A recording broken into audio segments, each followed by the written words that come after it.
Olá, meu nome é Júlia de Souza Corrêa, sou estudante de Química com atribuições tecnológicas da UFRJ e faço iniciação científica orientada pelos professores Daniel Draceschi e Sérgio de Paula Machado, pelo Instituto de Química.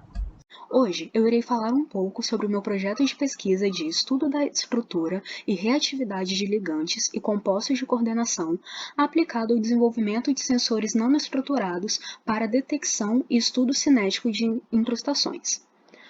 O projeto teve início em outubro de 2020 e nessa apresentação vamos abordar as justificativas do desenvolvimento do projeto, seus principais objetivos, a metodologia utilizada durante o processo, alguns resultados iniciais e as perspectivas futuras de seu desenvolvimento. Então, por que desenvolver sensores nanoestruturados? Temos, primeiramente, que levar em conta que o petróleo brasileiro possui um alto teor de carbonatos, que são arrastados durante a sua extração, visto que o petróleo é retirado da camada de pré-sal, rochas preferencialmente carbonáticas. Dessa forma, durante a extração por longos períodos de tempo, acaba ocorrendo um depósito de carbonatos no interior do tubo, diminuindo a sua seção livre e, consequentemente, aumentando a pressão nesses pontos específicos. O grande problema enfrentado atualmente é que a detecção desses depósitos é feita de forma offline, analisando a água de produção e concentração total de sólidos suspensos ou de tubulações removidas das linhas, tendo que interromper a produção e normalmente essas análises são realizadas apenas quando o nível da incrustação já é muito elevado. O diferencial de utilizarmos um sensor nanoestruturado é que a análise passa a ser in situ, com o monitoramento contínuo do crescimento dessas incrustações. E como se dá esse monitoramento? O princípio é baseado nas propriedades de interação de nanopartículas metálicas com um campo eletromagnético de determinada frequência, a luz, por exemplo. Os elétrons livres entram em um fenômeno de ressonância com a radiação incidente, o que gera um campo eletromagnético intensificado na superfície do metal. Esse fenômeno é conhecido por ressonância plasmônica. É essa interação que será usada para detecção e quantificação de espécies no ambiente químico. Em filmes metálicos finos, a excitação plasmônica provoca uma variação no ângulo de reflexão de luz na superfície, existindo um ângulo onde a absorção de luz é total. Quando espécies inorgânicas são depositadas em sua superfície, ocorre uma variação no ângulo de excitação dos plasmons. Em nanopartículas metálicas, a excitação plasmônica leva a uma absorção intensa em um determinado comprimento de onda, e quando há essa deposição, há um deslocamento desse espectro de absorção, alterando a cor da solução, pois altera-se o comprimento de onda absorvido. São essas variações que permitem a detecção dos depósitos. Portanto, apesar da simplicidade do baixo custo de análise offline, essas possuem alguns erros inerentes em seu processo. Desde o processo de amostragem, as amostras não são representativas, por exemplo, passando pelo transporte, incluindo questões de estabilidade da amostra ao ser exposta a diferentes tipos de temperatura e pressão, até a estocagem, o que pode levar a uma superestimação ou subestimação da extensão da incrustação. Em contrapartida, a análise in situ proposta permite uma detecção precoce dos depósitos de sais inorgânicos em sua superfície, pois uma pequena quantidade de moléculas passa a alterar a resposta do sensor, sendo então altamente sensível. Como irei abordar mais à frente, essa técnica também permite que a resposta seja seletiva a analitos desejados, além de podermos avaliar a cinética de deposição da incrustação. Os objetivos dessa pesquisa então, serem resumidos ao estudo teórico de aspectos eletrônicos e estruturais dos possíveis ligantes utilizados para a funcionalização da superfície da nanopartícula e da nanopartícula funcionalizada. A compreensão de como esses aspectos eletrônicos irão influenciar na interação metal-ligante durante o processo de funcionalização, além da síntese e caracterização das nanopartículas metálicas de ouro, prata e cobre.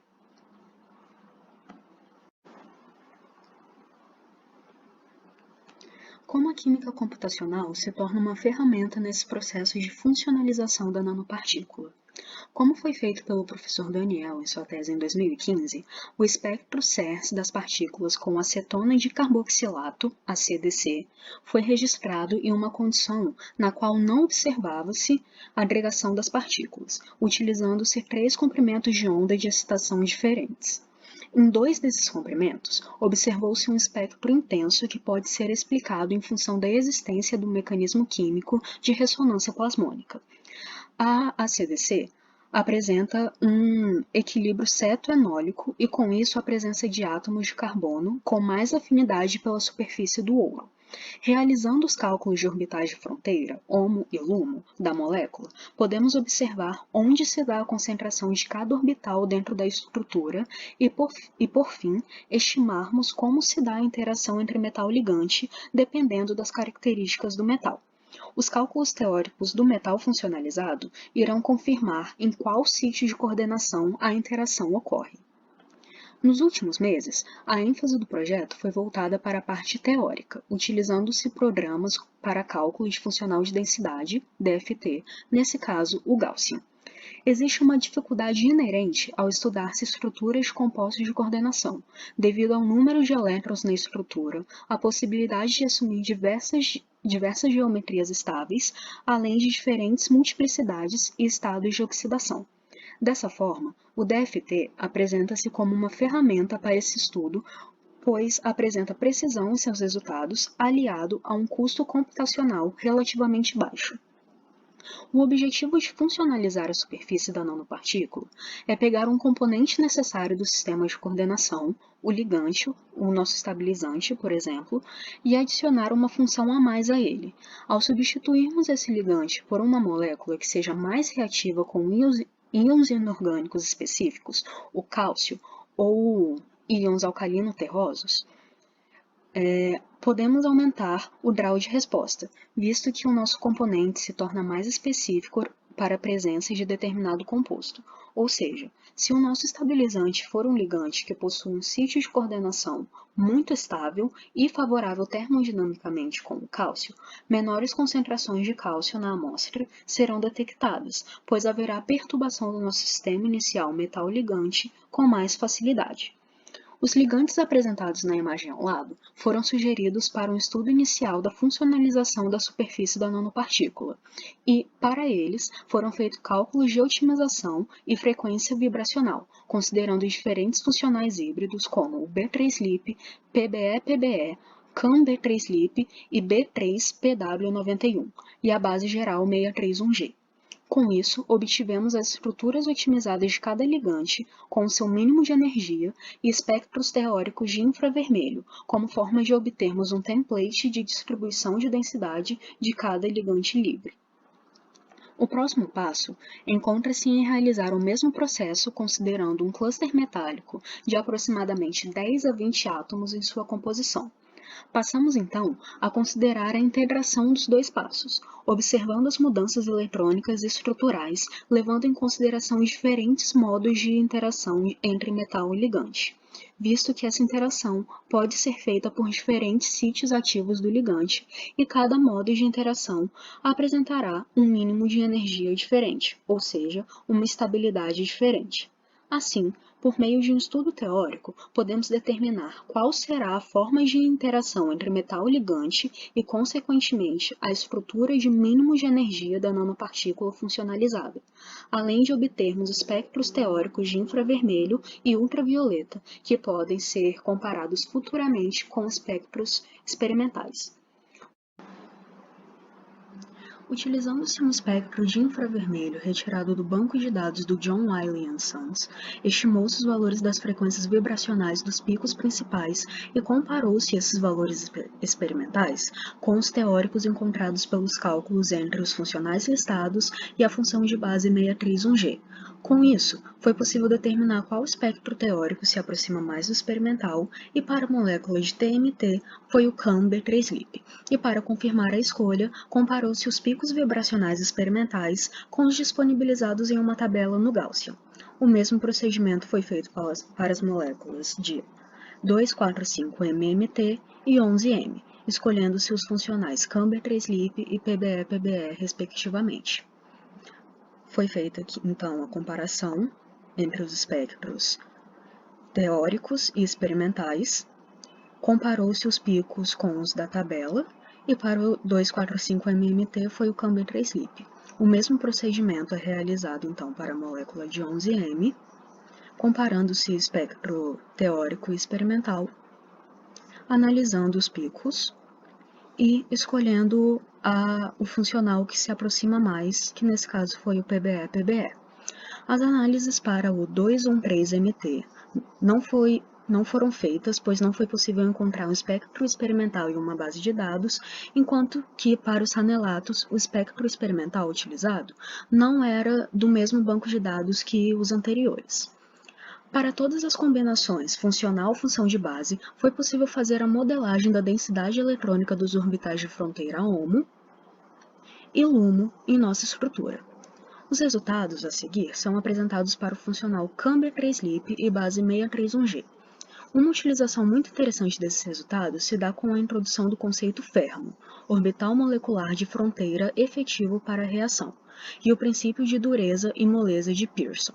Da Silva e Ramalho, em 2006, publicaram um artigo que relacionava a diferença de energia entre o fermo-LUMO com a dureza de um sítio de coordenação. Saber a dureza de um sítio é importante, pois podemos ter uma ideia de quão bem o sítio irá interagir com o metal, dependendo da dureza do mesmo. Podemos observar que, com a introdução do conceito fermo, as moléculas podem ter mais de um orbital reativo, e sua forma muda dependendo de qual sítio de interação nós estamos analisando. Os sítios de interação considerados na linha inferior são os átomos de oxigênio, enquanto que na linha superior são o nitrogênio, carbono e enxofre, respectivamente.